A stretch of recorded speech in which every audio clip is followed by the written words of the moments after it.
I sincerely believe in sovereignty. I believe in a non-KYC alternative economy that they cannot shut down. It will protect our human rights. It will protect the dignity of people, and it will provide a counterbalance to this authoritarian economy that's coming from both the fiat world and the crypto world, and it's slowly encroaching into the crypto world. I'm sure we can all feel it.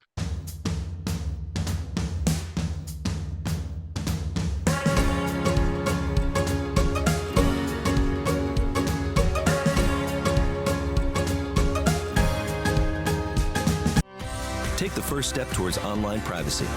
Get NordVPN. I invested £25,000. Today, that investment is worth £5 million. Say hello to our hero, the Hydrogen Energy Release Optimizer. Limitless power, zero emissions. Oh my God, oh my God, oh my God. I'm going to get told off, and so I should. That's what we're going to be talking about in this video.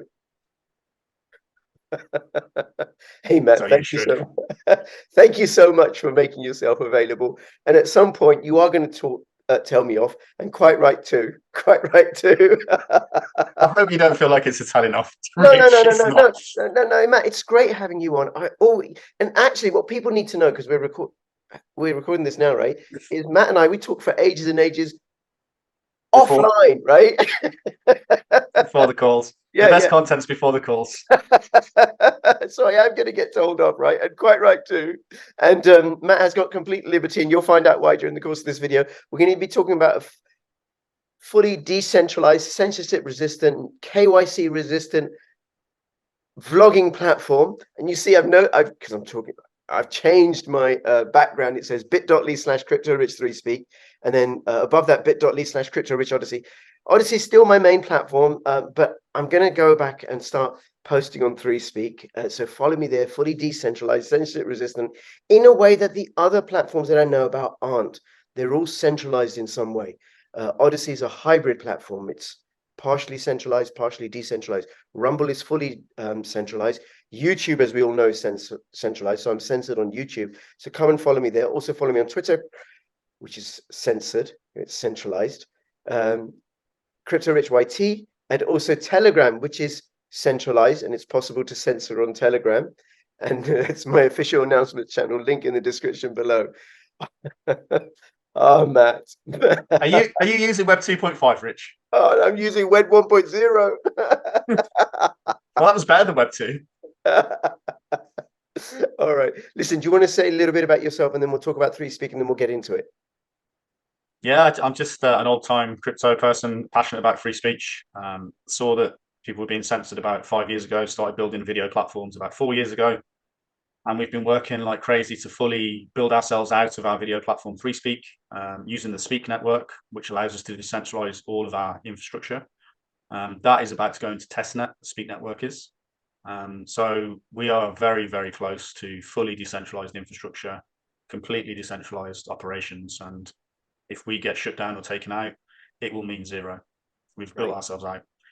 Yeah. So, and we're very passionate. We are like almost like ideologically passionate about this, where we cannot compromise on free speech and censorship resistance. Censorship resistance, in our opinion, is going to become so incredibly valuable over the next 10 years because everyone's going to get regulated. Everyone, because they've all done it wrong. Right. Okay. Well, we'll get into that. And 3Speak, I mean, I don't know if you want to share your platform or share my channel, which I stopped uploading on 10 months ago, right? And share the screen and talk us through 3Speak. Let me see this. Okay. So this is your channel, I believe. Yeah. Yep. Yep. Do you want to? Here we go. So the last time I posted was 10 months ago, and I've stopped earning. Well, I mean, you weren't bringing any views to the platform, so that the community is not going to vote you for. Like, it distributes currency based on social interactions and comments and views. So the more views and comments that you have, then the more the community is likely to vote you up, which kind of makes sense. And then the votes that the community distributes creates new crypto and distributes it to the people that have got the most votes, basically, based on people's stake on the platform. So it's a stake-weighted vote. And it's a continuous inflation. So it's a controlled, well-regulated inflationary pool. It used to be 9%. Now it's about 6.5%. It'll end up around about 2% about 10 years from now. Okay. And why is it continuously inflated? The idea being because you're going to have more, the platform's just going to grow and grow and grow. Yeah, we just believe that, well, first of all, in order to continuously incentivize the infrastructure, and this is where we think the key difference is between centralization and decentralization. If you do not incentivize the infrastructure operators, then you're going to end up centralized. You're going to be some sort of Web 2.5 model, business model in your ecosystem, and then that ultimately ends up with KYC and censorship. So we can go into the details of that later, but that's kind of a top level thing, it's kind of fundamental thing to our ideology. If you incentivize the infrastructure, then you allow it to remain independent and either anonymous or sole operators, just kind of individuals from the community that are respected. And then once you can continuously distribute inflation to people who are doing valuable actions within the community, then over time you get the most valuable people for that community receiving the most of the tokens. And they then can vote with those tokens in the ecosystem to decide on the direction of the governance. So yeah, we kind of got that type of model, and we've got the best infrastructure operators elected by the community and accountable to the community. And we just think that works better. If you have, for example, a capped token model, when you run out of tokens, what do? How do you continue to incentivize the community, incentivize the content creators? Here's a key thing: like Bitcoin, Ethereum, and most of the other coins, they all distribute currency to people by distributing currency primarily to the miners. And then from that, they sell it onto the market, and then people trade with it, and that's how other people get hold of the token. And then the last thing is DeFi. So people receive tokens by staking into DeFi protocols, which often end up in rug pools. And they're nearly all centralized. They nearly all got like two key holders or three key holders, holding billions worth of crypto, which is insane. It's certainly not decentralized. And they're nearly all registered in KYC, pro KYC jurisdictions. That is not enough, in our opinion, to decentralize away from fiat. It's not enough distribution to decentralize away. And you have to have another set of inflation going to distributing the token to normal people. Ideally, people doing valuable things in the community. That's why we're pro content, because we think that if people are doing valuable content, they can receive crypto from the community, new inflation, and that then further distributes the inflation, further distributes the token to many, many different countries. Which is why you don't see, funnily enough, many initiatives from some of these bigger chains in poorer countries, because the VC companies aren't there, and they're not interested. They're not going to make a profit there. The VC companies are nearly all registered in Western jurisdictions, mostly in the USA, and that's where the majority of the governance from these cryptos is going to be done, because they're all on unparametered coin voting systems, aka proof of stake, where the biggest accounts control the chains, and those biggest accounts are all VC capital that bought into the ICOs, and they're registered in jurisdictions that are pro KYC. So that's where the industry's going. And we've stayed away from that stuff. We don't have any VC. There's no VC capital. We're self-funded. We funded from the community's DAO. So it's a decentralized funding mechanism. And we're able to build economies and communities and platforms on top of this technology, which doesn't have any VC backing. It's not registered in any pro KYC jurisdiction. In fact, it's not registered anywhere because there's no CEO, there's no company, there's no pre-mine, no ICO. And we're very passionate about that. We think. Is there any group of individuals or a company or an agency that owns the code exclusively or can manipulate the code? No. Wow. Okay, so that's key. That's really key. There's no foundation. The second you hear the word foundation, it's over. It's centralized. They generally hold the majority of the tokens, and they're generally registered as foundations or companies in jurisdictions that are pro KYC, and they will be KYC'd. Have no doubt about it. There's nothing they can do unless they're willing to move jurisdictions, but they're not. Yeah. Okay, so this is fully decentralized, and just to remind people, it's a fork from Steam, which became centralized a few years back, I think, when Tron bought it out. And I don't know how Steam is doing right now, but if it's centralized, not very well. Okay. The whole thing with the Steam thing is that Justin Sun came in and bought out the original Ninja mine, which is basically like a pre-mine that the original founding company of Steam did. They bought it as an over-the-counter deal, which all of these other chains are, by the way, subject to. They can all be bought out as well by some centralizing entity. He then used his power and various exchanges to use their stake to centralize the chain. And then he started controlling the chain. And with that, all the community and all the dApps on Steam, including 3Speak, were like, fuck this, see you later. And we forked it, zeroed his balance on the new chain, Hive, and everyone left to the new chain. So, and then he was left in an empty chain, which is what Dean is now. And the market cap's almost a third of what Hive is. And this is a lesson. There's a movie coming out, by the way, at Hive Fest in the next few weeks, movie premiere called Free Chain, and it goes into this, and it's very well produced. It's award-winning level. It's been in the making for 2 years, and you can find out more about that story there. But it's a lesson to everyone in crypto that DPoS allows you to move away from your dictators, right? Okay, now hold on. DPoS, delegated proof of stake. Yeah, yeah.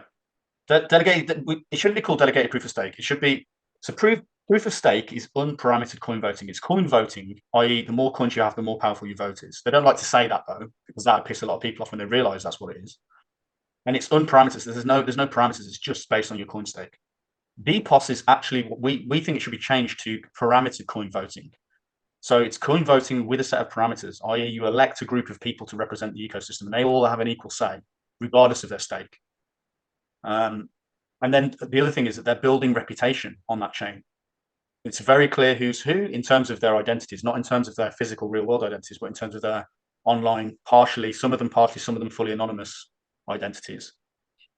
It's very clear who they are, and they build reputation over time for the community. And the community then, so when you do a fork, you know who you're going to follow. You're going to move away from the tyrant. If you get taken over, by the way, that same takeover is not possible on Hive. That happen on Steam anymore. We've learned from that lesson. We've put some changes in place to make that impossible to happen again. Right. And one way that we did it is, for example, when you lock in your stake to vote, you now have to wait for a month before you can vote.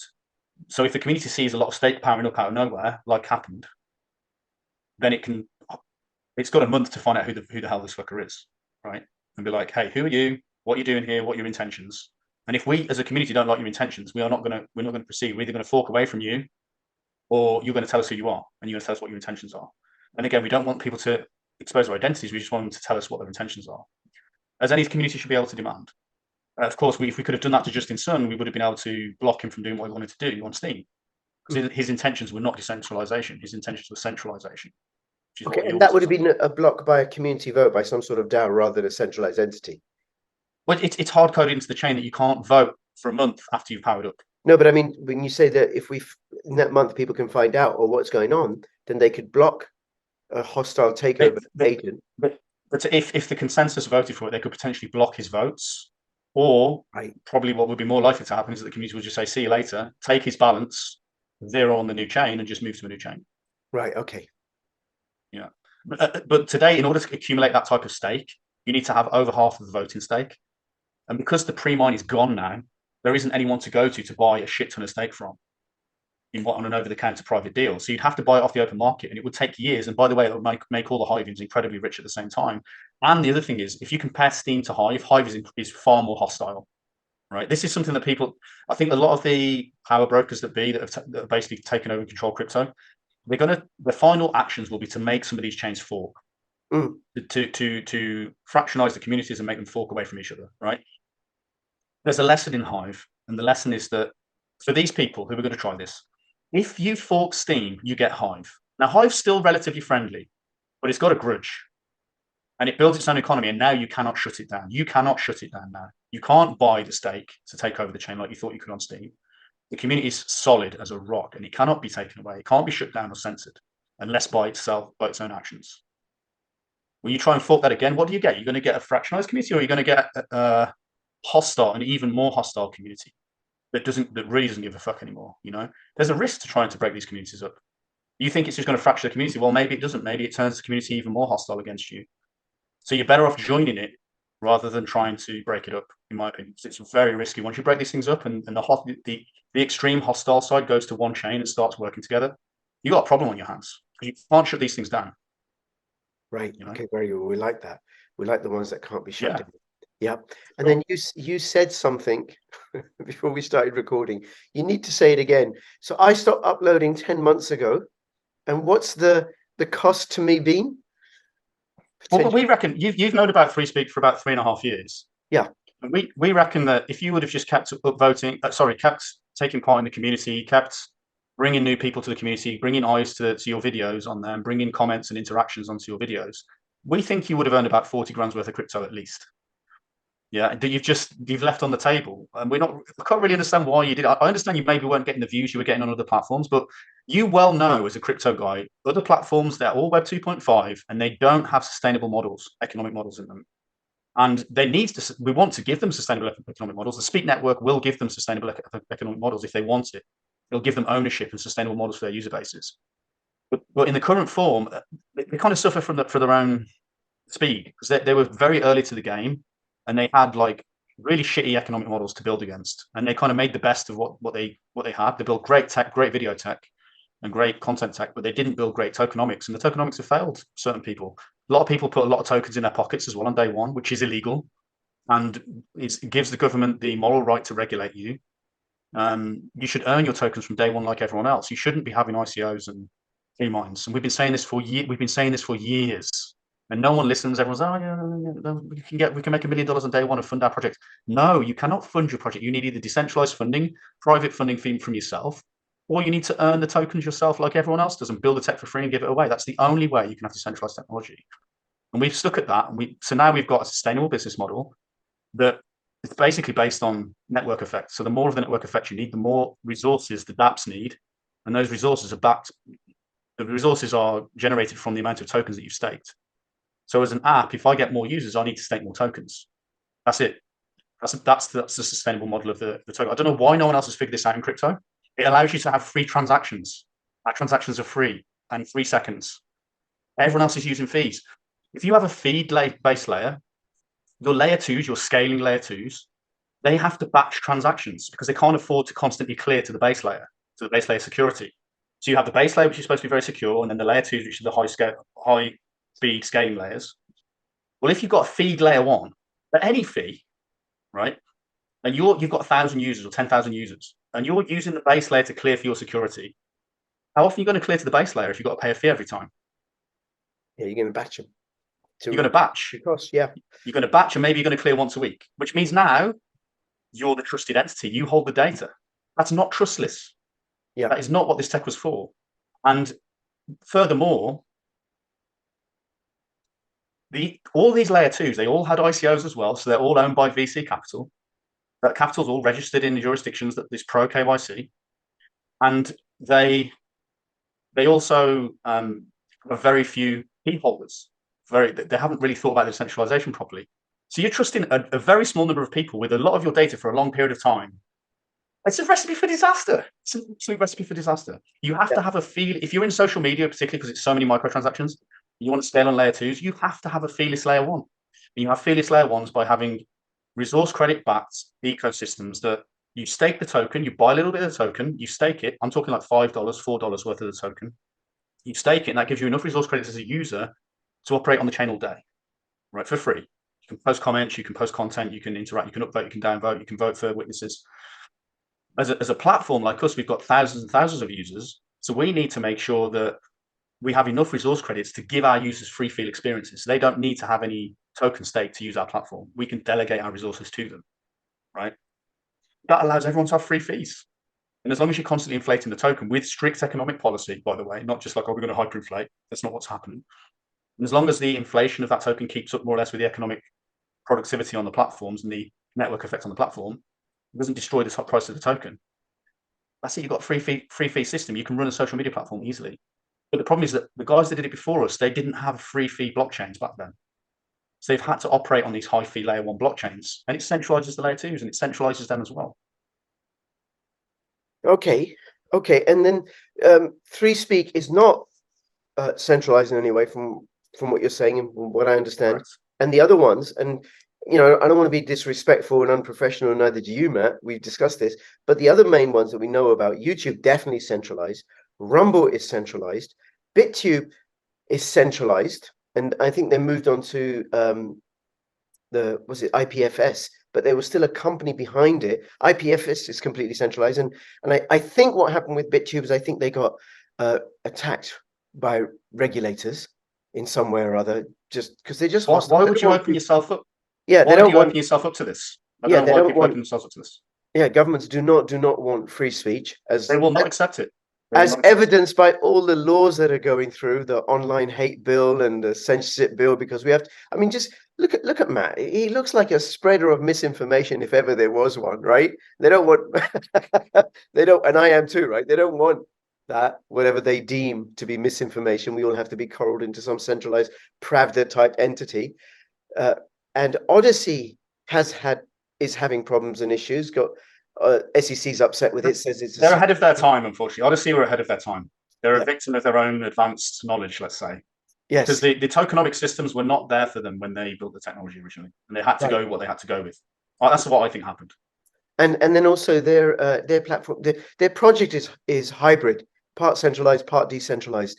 So and ThreeSpeak is completely decentralized. Now the token, it's Hive, right? The base token is Hive. Yeah. But we have built something called, we've helped work on something called the Speak Network, which allows us to incentivize all of our infrastructure. So our CDNs, our encoders, our video storage, it's all run by peers from the network. And there's a token that incentivizes that as well. And that's all done on like storage contracts and things like this.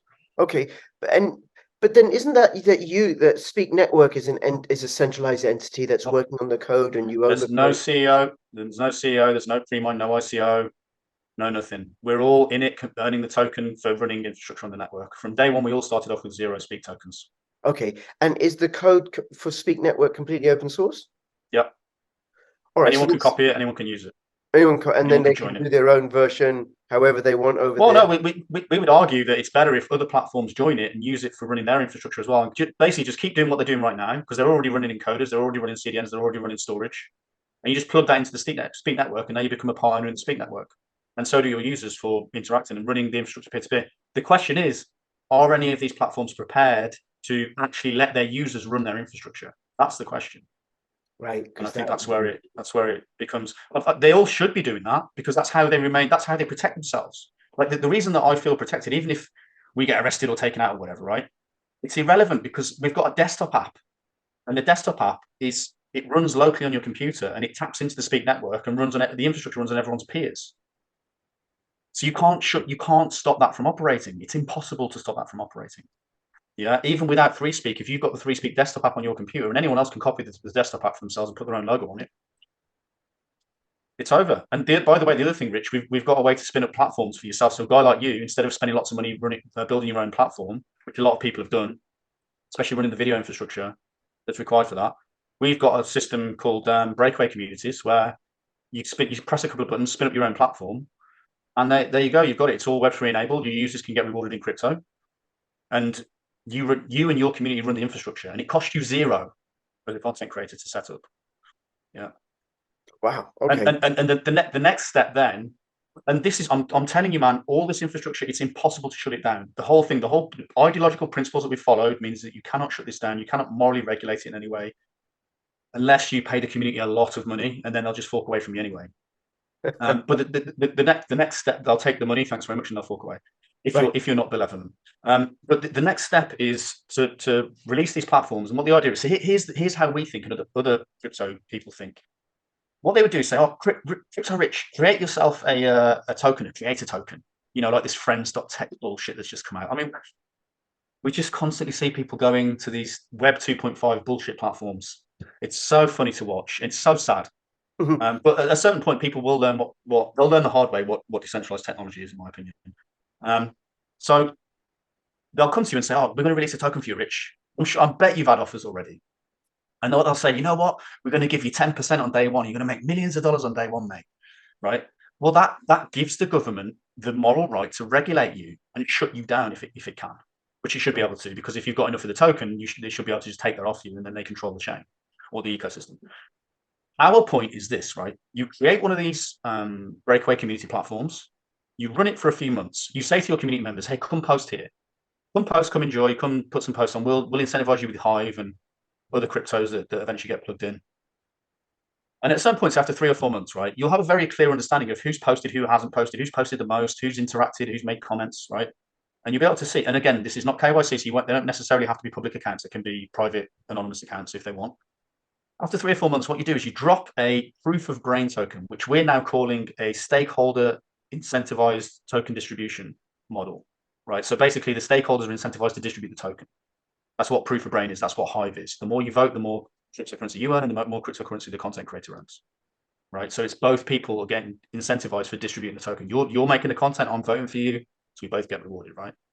That means we can distribute the token far and wide. So you drop this proof of brain token to the people that got the most points on these breakaway community platforms, but you give 0 to yourself. You get 0 as a content creator. But it's called the crypto rich token, right? Once you do that, it means you didn't give yourselves any tokens. You didn't touch the token from day one. It was an autonomous protocol from day one. The tokens got dropped to the community members that are most active. Then what happens? You start creating content on those platforms, and the community, of course, the community is going to vote for you because they love you, right? So then you'll slowly but surely, and the key word is earn your tokens. You'll earn your tokens from day one as you post content. The community votes for you. You'll build a stake, and that will be the crypto. So then what you have is these communities they kind of become you, but separate to you. It's your community, but they're separate to you, and you're one of the members. But it's called the crypto rich token. And the more of the tokens that people stake, the more access they get to you, or the more opportunities to get related to you, right?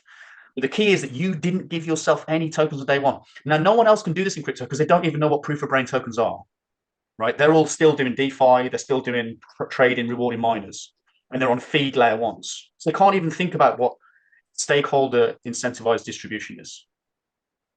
Okay. So that's it. It's the answer. So then what do you have? You have breakaway community platforms that cannot be shut down on layer ones. They've got no ICOs, no pre-mines, no moral right to regulate, and are impossible to shut down. And then you have a fair distributed model where people who have got the token earned it as per the community. And then you have a stake as well as the content creator.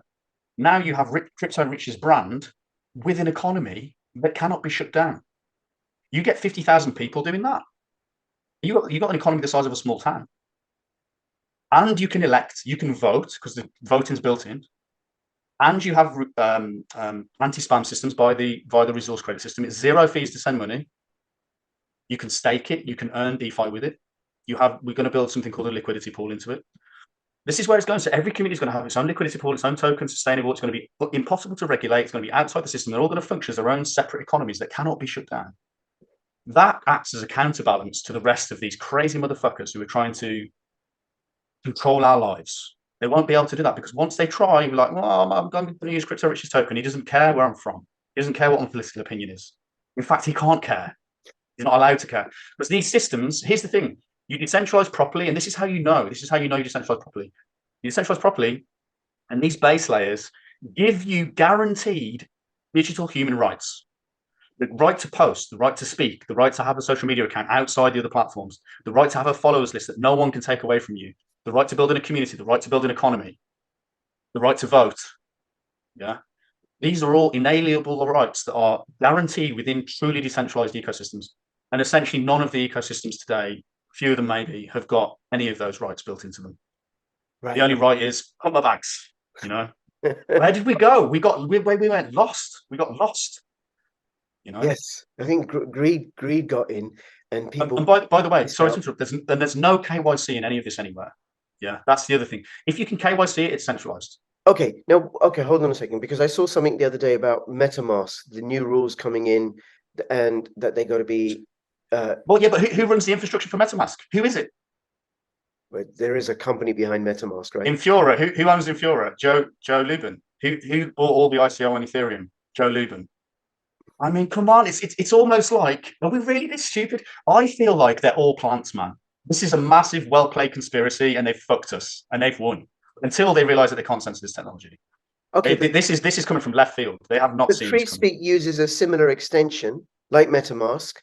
So can't the government then say, okay, if you're going to send to this address, right, the Hive extension, you have to do KYC on people who are going to be use your extension wallet? Yeah, there's no company. There's no, and it's open source, so we can copy. I mean, you could argue that you could do that with MetaMask. So hopefully, people start using open source versions of MetaMask if they can keep the infrastructure up and running. That's the key. The key is how easy is it for you to keep the infrastructure up and running, and are you incentivizing the infrastructure operators? Right. If you're not, you're going to be centralized. Yeah, because you have to use a Web2 business model, or it will just fold. If you don't incentivize the infrastructure operators, it'll just or you'll get an Infura come in, buy it up, and then start running their Web2 data selling. You know, they're selling everyone's data. They want the KYC. That's going to be the crown on top. Their value's going to go through the roof. They're going to sell you data, and that's what keeps them sustainable. They don't give a fuck about your freedom. They give a fuck about mining your data and selling it and making a shit ton of money off it. And that's how they sustain their nodes. That is, in my opinion, with a decentralized world, that is unacceptable. We should not be ever seeing that in anywhere in crypto. But we're falling for it. We're falling for it like mad. We love it as long as Ethereum goes up. It's okay. Yes. Okay. All right. So the Hive extension wallet is fully open source, fully decentralized. Nobody behind it. It can be copied if need be and stuff. And then the tokens that are inside there. The Hive is the main token. But how liquid is that if people are going to be earning Hive and Speak I am not that interested in liquidity at the moment. The key is liquidity is key. Don't get me wrong, right? But you have to have a decentralized foundation first, right? We're on a couple of different exchanges. We've got enough liquidity to get in and get out, right? But what are we doing? We're on Binance. We're paying freaking CZ all the fees that we trade with for what? Does it provide some centralized system? We shouldn't be doing that. We should be using liquidity pools, decentralized liquidity pools, and not freaking one account, one bridge, or 3 freaking multi-sig accounts, one bridge to another chain. By the way, at HiveFest, we're going to be releasing our Bitcoin bridge. It's a decentralized bridge on both the Bitcoin side and the Hive side. And it's just going to be swaps. We're just going to swap the token back and forward. And no one can shut that down. And it's all non-KYC. All the people running it are going to be elected in. And they're all non-entities. They're just people, people from the community.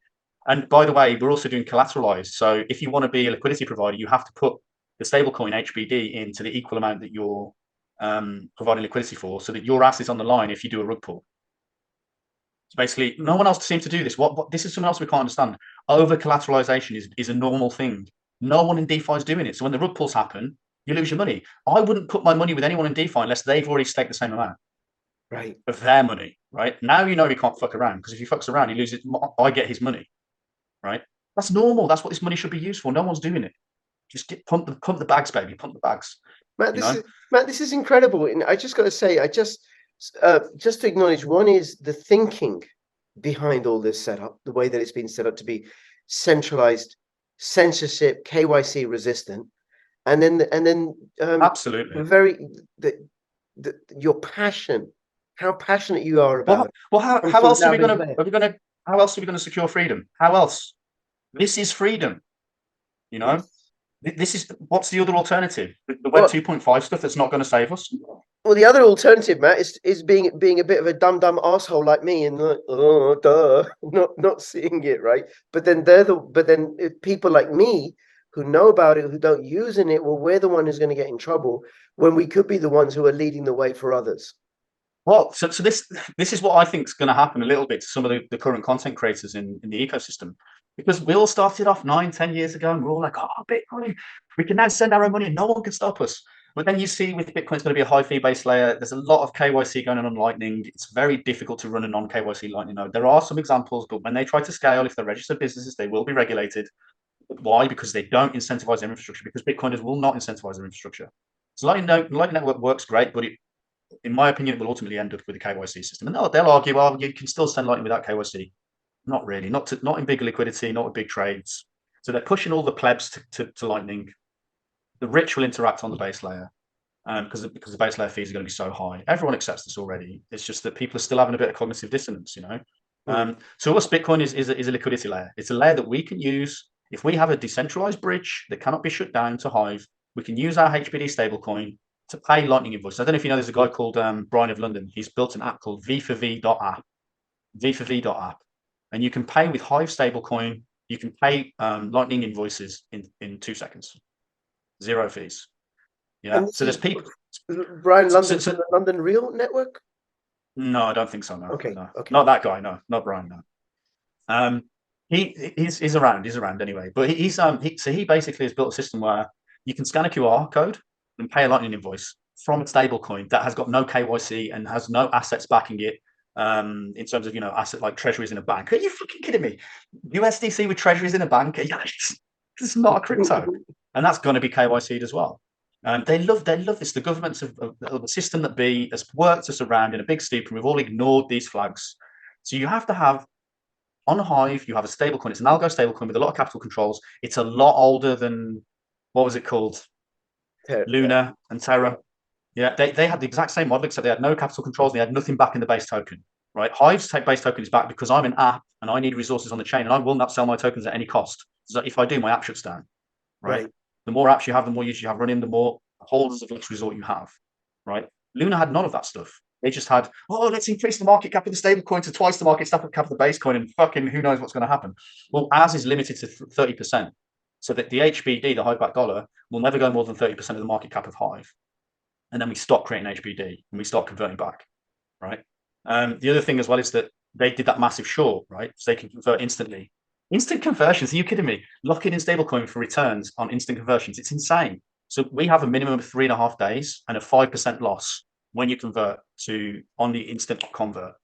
So you can get as much liquidity as you need, but you've got to pay 5%, you've got to wait for 3.5 days. So then you're exposed to the price volatility in that time. So if someone sees you opening a short position, the whole community is going to buy the token higher and just ruin your short position, right?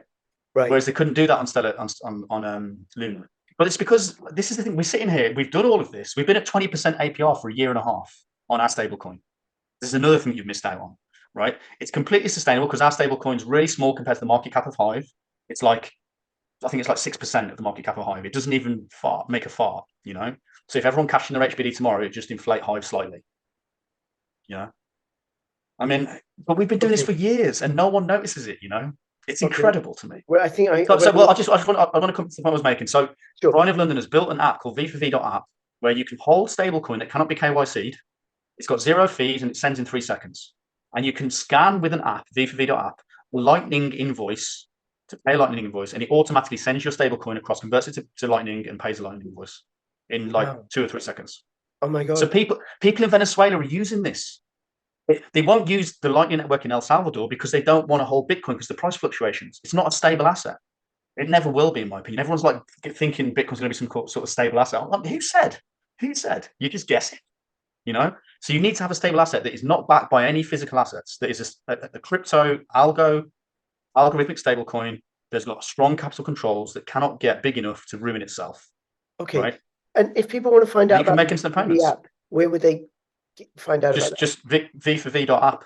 v4v.app. All right. Okay, that sounds very, very interesting. All right. And then for Three Speak, you're now on Android, you're on iPhone, there's a desktop app as well, and it's also web-based. And then people can use a VPN and access it in restricted jurisdictions should they wish to do so.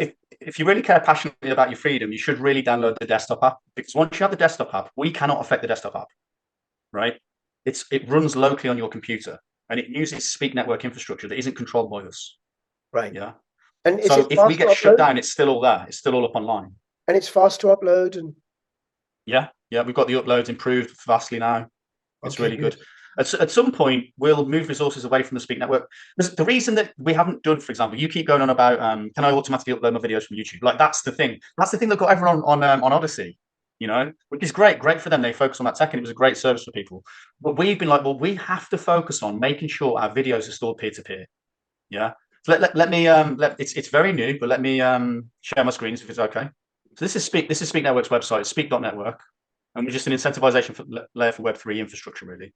So we incentivize storage, content delivery networks, and encoder networks. So it means we can now rely on our community for running our infrastructure rather than relying on ourselves. So let me see. Let me see if I can. Entity. Let me see if I can. Oh, there we go. That's better. So this is the actual Speak network. It's about 2 weeks old. We've been building it for like 2 years. And this uses an algorithm called proof of access, right? So proof of access is where you download a video, you upload a video to a network, right, via a validator, and the validator holds the encoded content ID of that piece of that video. It basically hashes the whole video, turns it all into ones and zeros and hashes the whole thing. And then content storage people go to that validator and take the video from them and put it on their own IP. It's all IPFS. Put it on their own IPFS node, right? So now the video's in. It's on the validator's node and it's on the IPFS node of multiple other people, right? The validator then deletes it because they don't need it anymore. They're just there for people to download it. But they've still got the hash of the original file, and it's individual. You change 1 pixel on that video, the hash changes, right? So then he goes, at random. Well, coming back. Then there's a storage contract where someone like Free Speak, we want our videos backed up by our community, so we'll fund a storage contract and say, we want this 50 gigabytes of video storing 3 times, and we'll put $150 a month into that, right? Then people go pick those videos up. And this is all people using their spare hard drive. You can run a server dedicated for it, but you just run it on people are all over like Africa and Venezuela running this thing on their spare freaking hard drives on their computers. You know, just empty space. And they're storing these files on. And then at random, as part of the contract, the validator will ping the storage people, the people that are saying they're storing the contract, storing the video, right? And they'll say, present me with the CID as quickly as you can, right? And then they have to get the CID, send it back to the validator. And if it matches, they say, okay, this is cool. but it has to be quick, because if it takes a long time, they're probably getting it from somewhere else, you know. But it's called proof of access because you're proving that you have access to that file at any random time that the system asks you. If you don't have access to the file, i.e. you can't present the hash quickly enough with the content that you've been asked, your reputation gets docked. Because everyone's like, this guy's fucking lying, right? So that's basically it. And then if the proof comes through, you get some rewards. So you can see here, this is a rudimentary model we've got up at the moment. We're about to go into full testnet of the tokenomics, but this is like a rudimentary model where we're just like rewarding people small amounts of Hive at the moment for doing proofs. So this guy, he's got 50 gigabytes free space. He was last active then, and after the 10th proof, he gets a reward. So he can see, I've got 2 more proofs to go until I get a reward. He's synced with the network. He's received 35 Hive cents. And I don't really even know what that means. But there's people here, you know, there's people earning little bits, just little chunks as it goes through. Yeah, know? for no, it's just for no proof. effort, and they're secure. No effort for using spare storage drive that they've already got. Now, coming back to the distribution point, I was telling you before that currency that doesn't have a way to distribute easily is a bad currency. Because the wider and further you can spread these currencies, the better they are, right? Because they're more secure, because you have to shut down in more countries, basically. Yeah. So this, in my opinion, would be insane. Because anyone can do this. You don't need to be a trader. You don't need to know about DeFi. You don't need to run a mining rig. You don't need to even run infrastructure. You just plug in your hard drive into the Docker container, and you run the hard drive, and it's your spare hard drive on your computer. For someone who's not tech savvy to do. Yes. There's all these people, not all of them, but a good chunk of them are not tech savvy. Right. Okay. Absolutely. And they can find out the information from the FreeSpeak website, speak.net. Yeah, we have a link. So this is the Speak Network proof of access site. And you just go through and you can read this stuff, and it'll tell you about how to set up a node, where it comes from, why it's important. Yeah, it's all that. So proof of access Linktree / proof of access. The other one we got as well is Speak Network. So this is another Linktree with all the important, you know, what's it for, where's it from, why is it good, why is it bad. Apps is where you can download the desktop apps. Just different blogs and different articles that teach you about the network. So you can really get into this. It's a full on protocol. It's a full on decentralized network. And then we also have, I don't know if it's FreeSpeak. I hope some dodgy stuff doesn't come up here. Okay. This is our FreeSpeak Linktree. It just gives you all the links to our Twitter and our Instagram. And we have a big Spanish community. Shout out to the Spaniards out there and the South Americans. But yeah, I mean, like. Okay, I got a few more questions, right? So I'm clear about how, as a content creator, I can make money. You've talked about how people can earn Hive by using their spare capacity on their computers. But what about viewers? You know, people watching this, how can they earn Hive? Well, to me, the way that viewers, so we do a podcast every week called CTT Podcast on a Saturday. You're more than welcome to come on and be a guest. In fact, I think you might have been a couple of years ago. I'll come on again. I think you were, but do come on. We're always trying to talk to different content creators. Yeah. So you're more than welcome. So we run it every Saturday.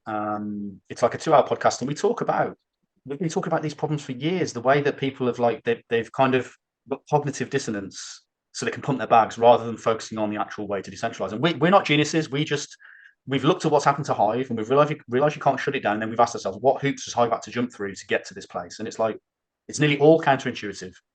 So, yeah, we run a podcast. And what's the point of me telling you about the podcast? Well, I was asking, how can viewers? Can the viewers? So the viewers can monetize because. So if you go to another platform, I'll share screens again. Sorry, there's so much here. There's so much. There's a platform called Leo Finance. This is my username, by the way. It's not an encrypted string of numbers. That's my username on this blockchain, Starkerz. I'll just put my password in. Do you want to share your password with people? There's no money in my account anyway, so don't worry about it. and by the way, you lock this money up, and it's got a 12-week power down, 13-week power down. So you can't get the money out for 13 weeks. Why? To stop the exchanges from using the users' funds against the users. Right. Because on most chains, you can power down, you can stake, vote, and unstake immediately. So it means that this is how we know Hive's kind of genius, because Dan Larimer built Hive, but he also built EOS, and EOS got took over by the exchanges because he didn't build that 13-week security measure into it. So the exchanges just powered down. They can power up and power down to give their users liquidity whenever they need, and they can continue to run operators and vote themselves in because they use other users' funds to vote themselves in. It's insane. because it's where the people store their funds, right, to trade. Whereas on Hive, the exchanges can't do that because there's a 13-week power down. That's a major security issue that Dan Larimer didn't understand when he built Hive, and he didn't put it into UES. This is how we know that basically no one understands what Hive is. That even the founder didn't know what he built. We kind of find it kind of strange. But CTT podcast. So every week, right? So what's going on here? This is a Twitter alternative. It's called leofinance.io. And every week we do our podcast. So we'll just click on last week's. And we put a thread at the top saying this is episode 84, distribute and implement. And so we're running the live podcast on Twitter Spaces, and we also run it on YouTube and a few other places as well. We've actually got a lot of live streaming platforms on Hive as well. And then people make their comments, right? And okay, there's not much on these, unfortunately. Let me choose another one. And this is leofinance.io, built on the Hive network, is also open source, censorship resistant, no KYC resistant. Yeah, it's exactly the same technology. Yeah.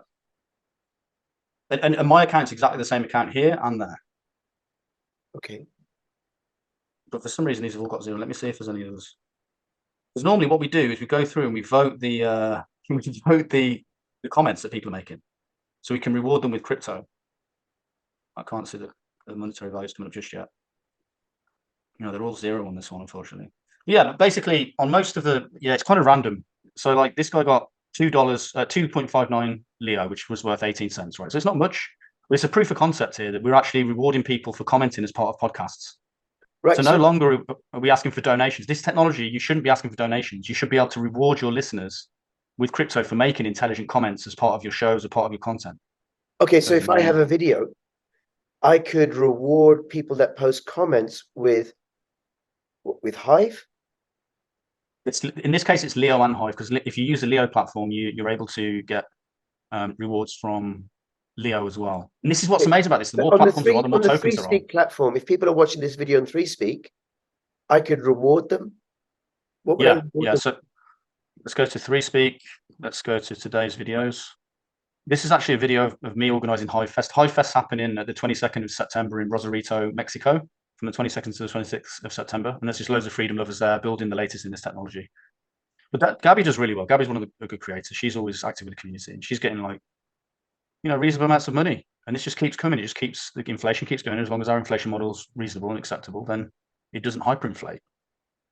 So this is another platform on Hive called hive.blog, and it shows all the same content, but they just display it in a different way. So Crimson did a presentation at Rare Evo in Denver this weekend. Crimson's quite a popular content creator on Hive. She runs a lot of things behind the scenes on Hive that just keep a lot of things running. She's really good. She got a lot of votes for that, for publishing this presentation. And then people commented. This was actually someone that posted on her behalf. So Astidio posted on her behalf. And then you can set beneficiaries to Crimson Clad. So she got 100% of the rewards for the video, which is really nice of him. He posted her content. She was obviously busy doing the speech.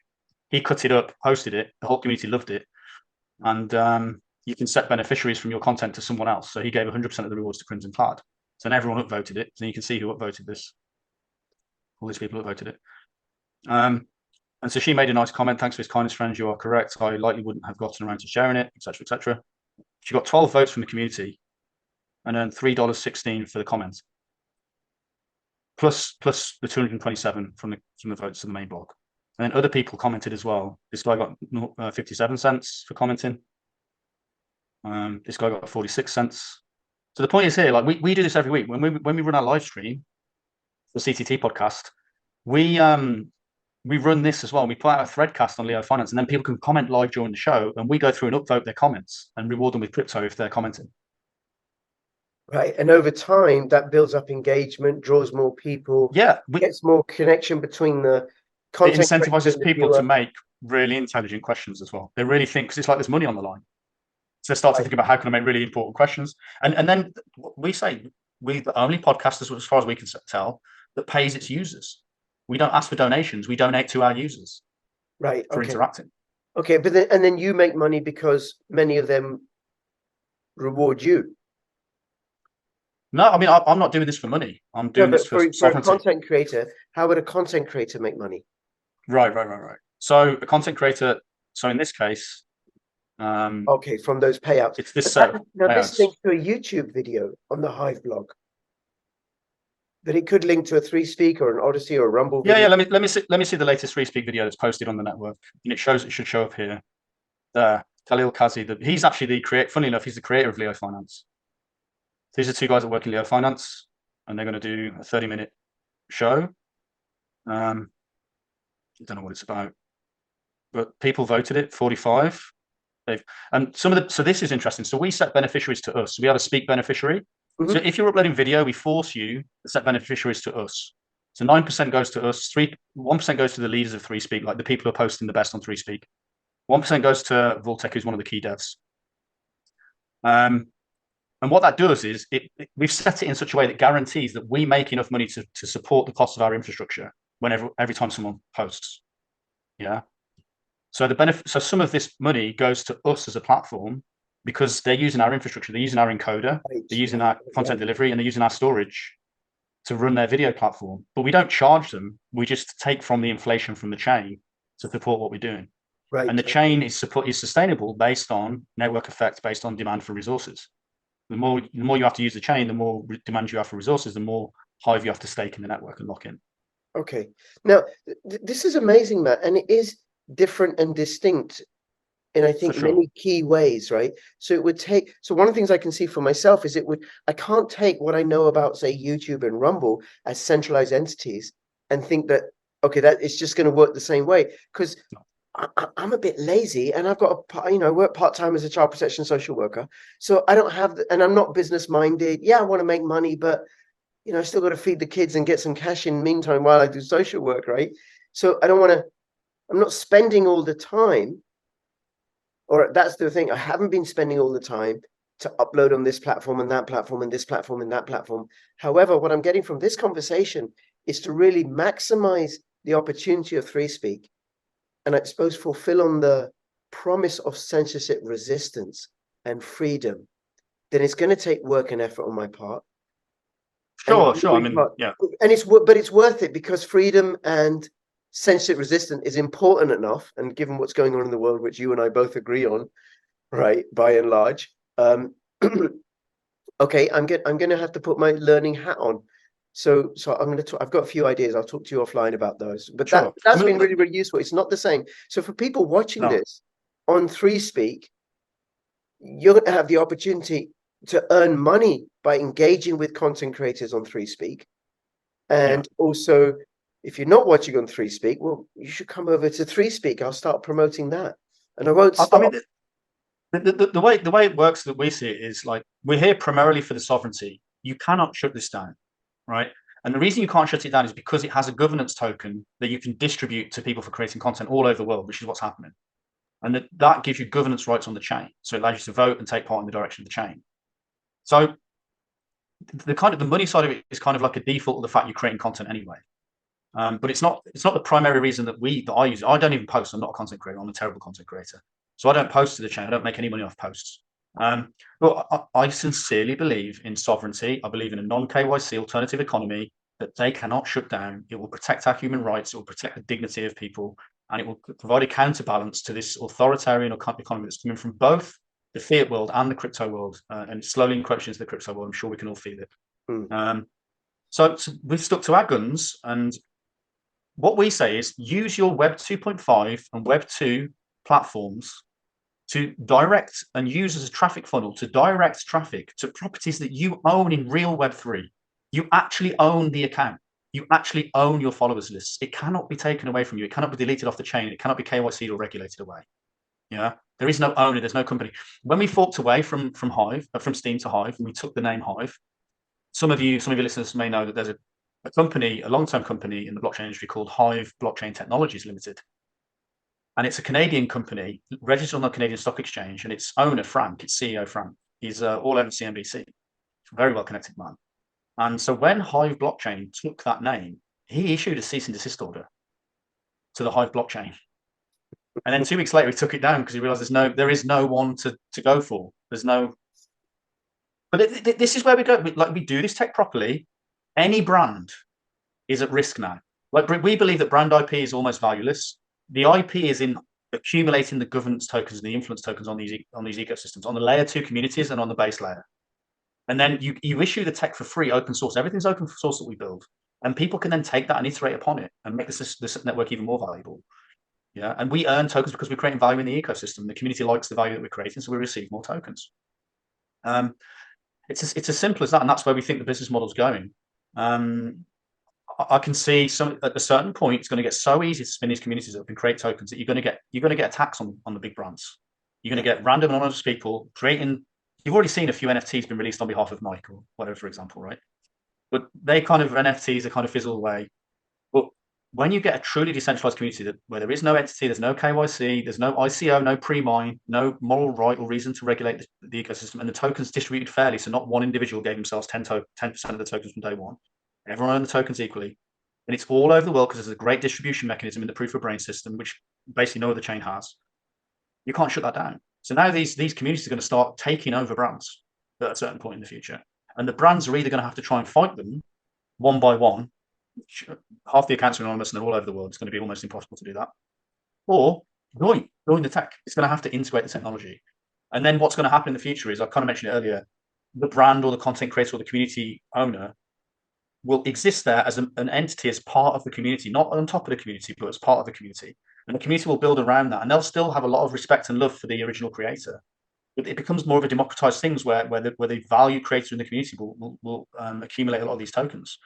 And that's how I think the models are going to go in the future. I think brands are going to have to either fight this or join it or build their own version of it. But if they build their own version of it, they're going to get shut down because the US government doesn't want them releasing their own token ecosystems. Yeah. Right. Which is why you've got Base. Base is going to do this. Base is going to act as the stock market of the future, but it's all still centralized. It's all going to be KYC'd. Everyone's going to know exactly which stock you hold. Come on. That's not the world we want to live in. That's not what we did this tech for. So this will provide a viable alternative to that. And I'm very excited about where it's going and very excited to see where it all ends up. I don't know exactly how it's going to look. I don't even know if it's going to be benevolent, but I do know it's not going to be what these motherfuckers want. Yep. Okay. Well, let's talk about Hive Fest. So that's September the 22nd in Mexico. And what's it about? And how can people find out more and what you're going to be doing? Sure. So Hive Fest we're on Hive Fest number 8 now. So it's an annual meeting where really cool people meet up across the world and go to different places once a year. And we just talk freedom and tech and building apps on top of this technology and how to advance it, everything like that. And then, so we have it's normally a meeting evening where we all meet up for the first time. We have a few drinks on the evening. And then the next one is 2 days of conferences. So then the main movers and shakers in the community present to the rest of the community, and it's all live streamed and it's all recorded. We have a couple of panels, and then there's evening meal. And then the next day we normally do an excursion. So this is day 4 now. We'll do an excursion. And then the day after that, we'll do a free day and then a closing meal. And one of the cool things that's happening this year is we've got the Free Chain movie premiere, which is going to happen in Rosarito. And it's basically a story about how blockchain technology can be used to prevent abusive rich people from holding their community hostage, which is what's happening in the world right now anyway, Yeah. And so this whole thing kind of follows the model of the story of the Steam takeover of Hive and how the Hive community fought away from Steam. It's a major event in the history of blockchain because the market cap of Hive is higher than Steam, and everyone left Steam to go to Hive. So it proves the model. It proves that we can leave abusive rich people if they're abusing the community.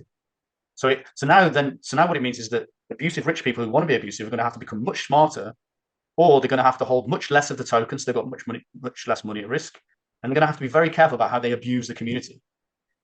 If we had this type of system around today, with all the stuff that's happened over the last couple of years with the lockdowns and everything like that, you think the rich people they'd have been thinking twice because they can get forked out and left alone. Yeah. So that's one of the cool things about. I think that's a really cool movie, Free Chain, the movie.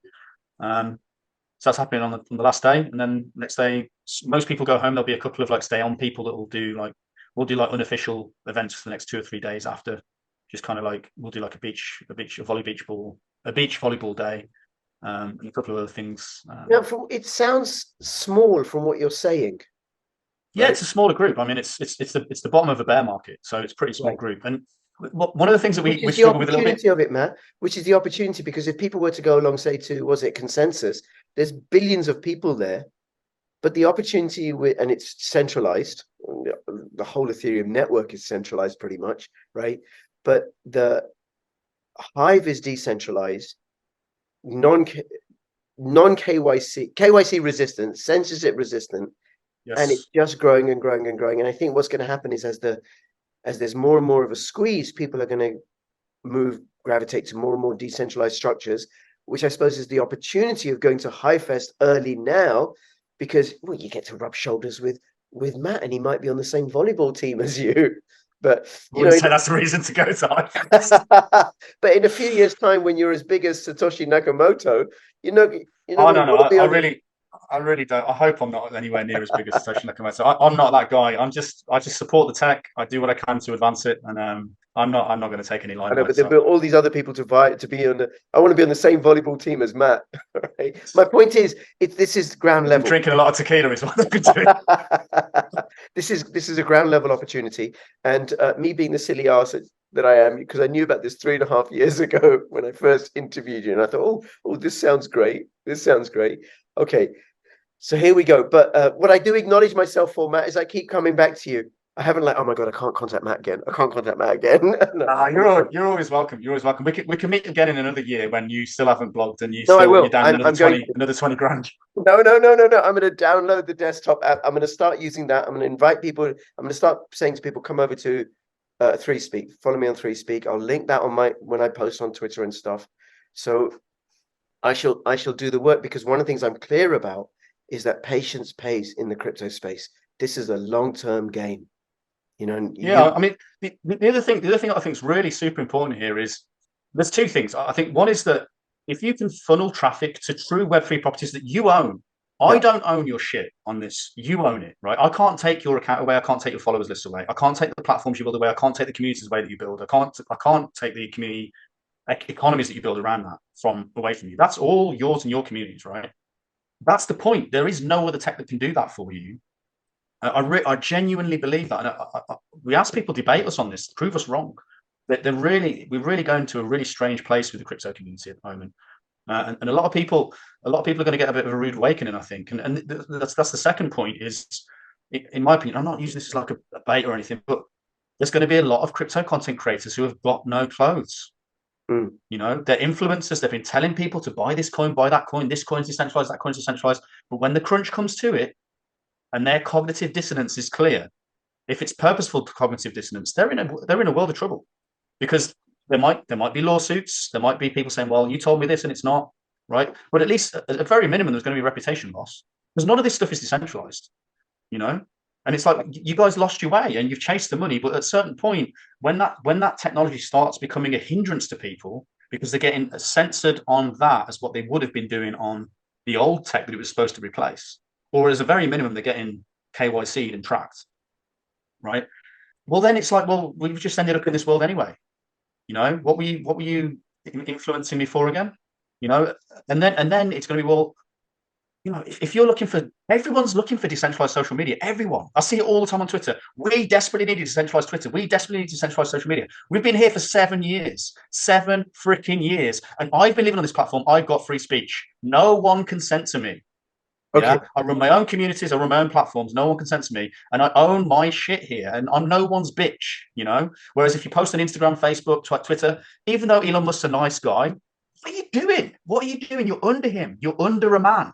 Yeah. It's not, you know, so the idea is to evolve beyond that and use actual decentralized technology that's actual Web3, that cannot be censored, that can't KYC you, and gives you equal rights. Everyone has equal rights to post and build economies there.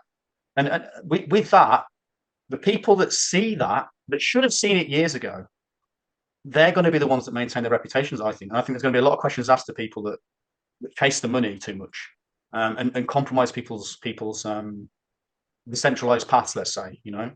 So many people have been doing it. So I just think it's a time now for people to think about, and I'm not even saying you need to use Hive. Don't use Hive, you know, you could copy Hive. You know, one of the things that could happen, all it needs is like a big guy with 1 million followers to copy Hive and release his own version. And it'll be worth far more than Hive is. Far, far more. Yeah, Hive's quite a small chain for what it actually is. The amount of power behind it is insane, but it's got like, I think 20,000 active users, which is really amazing. It's probably one of the most active crypto communities out there, to be fair. Real crypto communities with real people. but it's small ultimately, and all it needs is like one big content creator to just get 100,000 people using a copy of Hive, and it's going to go through the roof. You know, so that could happen as well. And I'm not saying you need to do exactly what we've done in Hive, but you certainly need to follow the principles that have been followed in Hive, and you probably need to copy a good chunk of the technology. But I'm not saying you have to join Hive. You can go and build your own crypto rich chain. At half the effort, if not 20% of the effort that we've spent to build this over 7 years. But yeah, move your followers to Web3 that you own. You know, it will pay dividends later for sure. One of the criticisms, Matt, of censorship, this nonsense one about misinformation, disinformation, and malinformation, which is essentially anything the establishment doesn't like. But then there are legitimate information. That's right. Question us, and that's misinformation.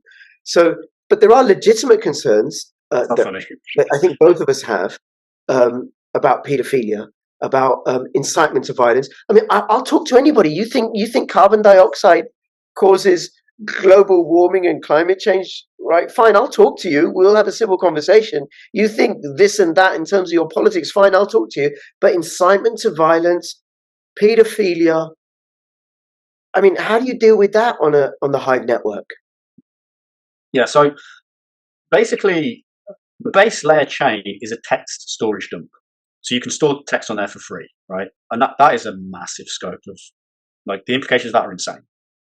Not many people have worked it out yet, but it's a free text dump, basically. Once it's on the base layer, it can't be deleted unless the community forks it out. So the community would have to fork away from it, right? So it kind of remains on there. But what happens is that the platforms stop displaying it. So the platforms operate on the second level. So you've got the base layer where all the data is the text. And then things like the Speak network, incentivized storage of other types of media. So video, photos, images, other types of code as well. We run on there. And it can be incentivized. So the community is incentivized to store this stuff, especially if you're like a platform like us, we'll be incentivizing our community by putting money into it every month to distribute that currency out to store content, right? So of course, you've got to come along. We've got to be ready for the time where you get all sorts of weird content showing up, right? So we have on 3Speak, the platform, which is operating on the second layer. We access the first layer as the database, and we pull the data from that to the top layer. So the cool thing about that is that as a platform, you've already got a user base from day one because you pull in from this public data, right? The problem with that is you might be pulling weird content to the front end, and you don't want to do that. So, but because it's your front end, you can censor what you want to censor. All of our front ends are open source, so anyone can copy them and run their own version, right? Because we don't want our political bias. I don't have a political bias as much as I can, but we don't want our political bias to be seen to be affecting anyone. So we allow people to copy. It's open source, so you can copy everything and run your own platform with your own logo on it, your own content, right? When it comes down to 3Speak, we will have to censor what's going to get us into trouble, right? And we'll censor what we believe is not moral, right? But the links to the data will still be on the text base layer, right? If it's a video, so you can't store video on a blockchain. It's too data intensive. But you can store text on a blockchain. So that all the reference links, all the text base of that piece of content is all on the chain. And the Speak network, peer-to-peer storage layer, will store the content, right? So what do you do about that? What do you do if you get photos of weird stuff and videos of weird stuff getting uploaded to these networks? So the first thing is, like I just said, the platforms themselves will remove it from their platforms, but they can't remove it from the base layer. So then you've got like this thing where the platforms have got reputations to keep up, right? If they keep uploading weird content, they're going to lose their reputations. People are going to stop using them, right? So and there's other competition around as well. All these other platforms are operating in competition with us, so we have to be careful there, and we have to be quite decisive on removing content if we need to. If someone spins up another platform copying our open source work, then they can put whatever content they want on there. It's in the same way as a Web 2 platform would be in trouble with the authorities. This one would be as well, and the authorities would be in charge of chasing those people down, right? To go further than that, on the actual storage layer on the Speak network, we haven't built this out yet. The Speak network's just going into testnet, so it's early days.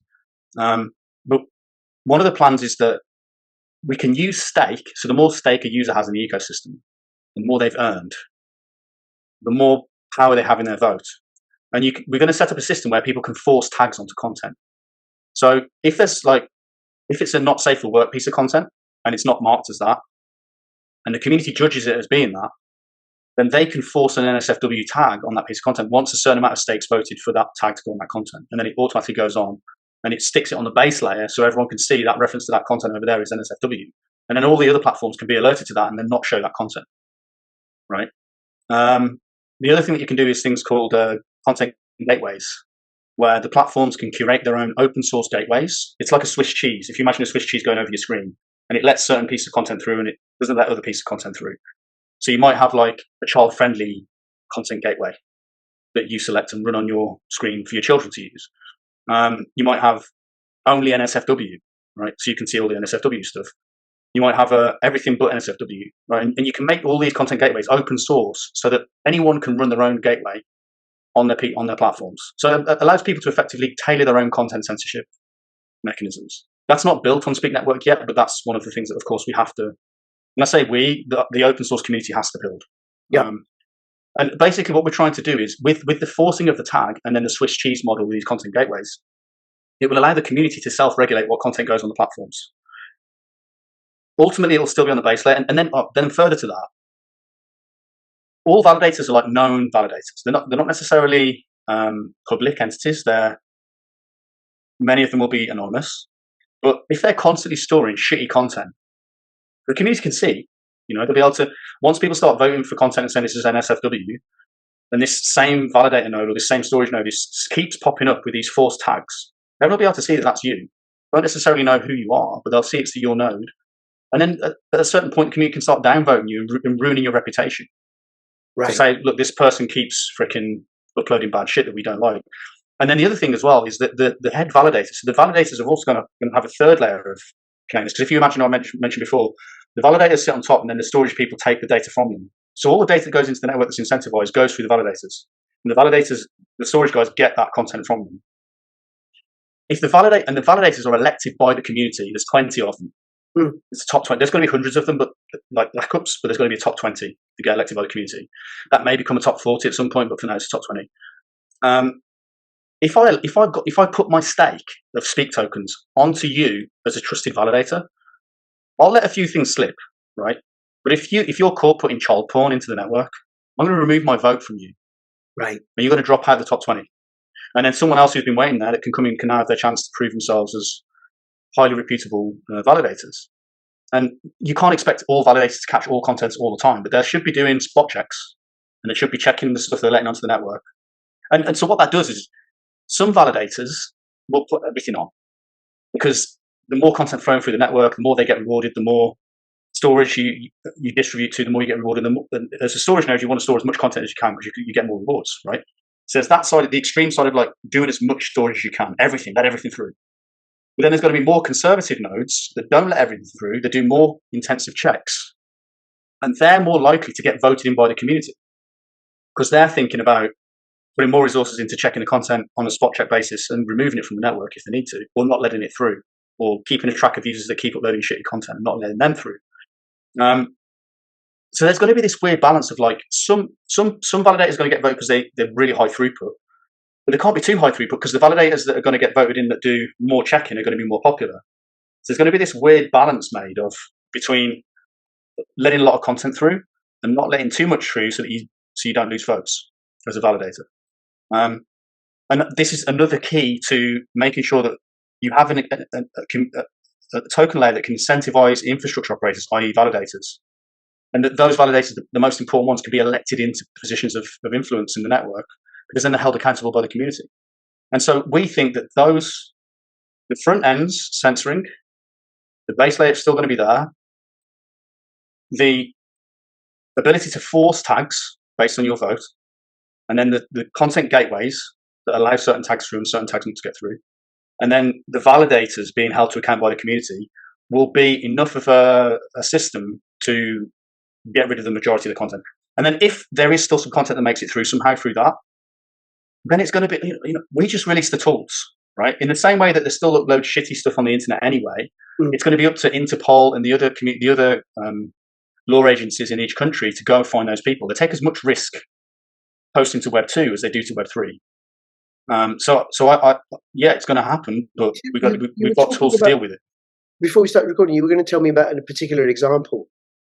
Yeah. So it was really interesting because sometimes you see like something go viral about free speech, right? So it's like, oh, something happened today, or someone really liked what we did, or some content creators started posting.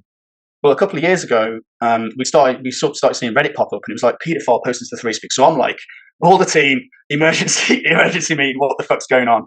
So we all looked into it, and we all worked out who this person was. And he wasn't posting porn or child porn to the platform, but what they're clever buggers in many ways. What they do, let this be a lesson to all the other platforms that are listening to this. I'm sure you already know about this anyway. But what they do is they'll post child-friendly content and then put links into the refer the children to where they want them to go. Right? So they don't actually do the child porn on the platform, but they lead them on to other places where they do it. And it's so incessant and weird. So we saw that this guy was doing this. And so we kind of discussed as a team, what do we do? It's a free speech platform. But the layer one's still got his account on. It's still got links to his content, but the video stuff is off our platform. It's off our servers. We don't have anything to do with that video stuff. We deleted him. We stopped him from posting to free speak. And we put out a statement to mention, like, this is what we're doing. And these are the mitigations that we want to put in place over the next months and years to make sure that the community can do this itself. Because ultimately, we don't want to be involved in this. We just want to build a tech and release it and leave, right? That's decentralization. So we never want control over our server. But at the moment, we're in this weird migration where we've built the new decentralized tech where people can store peer-to-peer, and we're slowly but surely moving all of our videos. So there's multiple backups outside of our server systems. When that happens, it's going to be even more difficult to control the child porn stuff. But in the same way that I said, there's still going to be that traceability through to the account. Whether or not the account's anonymous is a different question. But the community's going to be able to see who's storing the shit. And then if the validators keep letting that stuff through, they'll get elected out. So we think, and here's the thing, because no other chain can do this, because they're not operating on a delegated proof of stake system or a parametered coin voting system, where we say that proof of stake is an unparametered coin voting system. What it means is that no one's got this perception or this, they don't live in this paradigm where you can elect your most important infrastructure operators. It's kind of like Lido, but Lido's like a pre-selected centralized version of DPoS. So Lido ultimately registered entities, all based in America. We're funded with VC capital and a tree mine. It's not the way DPoS should be done, but it's very close to what DPoS is, true DPoS. So once you realize that the key infrastructure operators can be elected, and in most DPoS systems, they're just operating like nodes to keep the blockchain running. But in what we're building, it's a content flow system. And the validators are the key people that the content gets uploaded to, and then they allow the storage people to download it. And if they're elected in and they put shit content through, they can be unelected.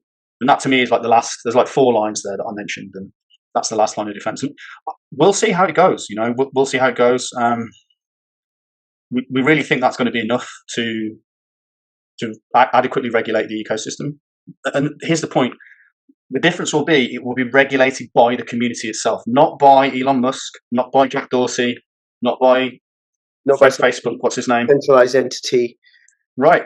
And that's the point here. It won't be regulated by me. I just built the tech and put it out. I didn't even build it. I'm not even a coder. So don't blame me. But it won't be regulated by me. I won't have any influence over it.